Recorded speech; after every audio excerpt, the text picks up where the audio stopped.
మరుపూరు పొదలకూరు దగ్గర. ఏమి గిడలేంది అట్ట పెట్టుకోండు. వినాయక చవితి కదా, పెట్టుకోపోవాలి కదా, పిల్లకాయలు ఒప్పుకోరు కదా, మళ్ళీ ఏం ఎత్తుకోపోయి చేయాల్సిందే. అది సంగతి. ఏం చేస్తున్నారు వినాయక చవితికి? లడ్లు. ఇదిగో వినాయక స్వామి పెద్ద లడ్డు ఎత్తుకోపోతున్నా. అంటే గుండ్రాలు ఎట్టా చేసేది, దానం అన్నీ వాళ్ళ. అది సంగతి. భలే వెరైటీగా ఉంది. అంటే పిల్లలు పట్టుకో వెనకున్నారు, వెరైటీగా పోవాలి కదా. సరే అయితే. ఓకే బాబు.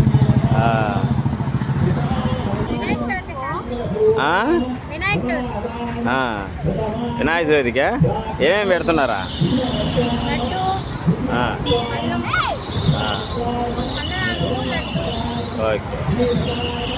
Okay right.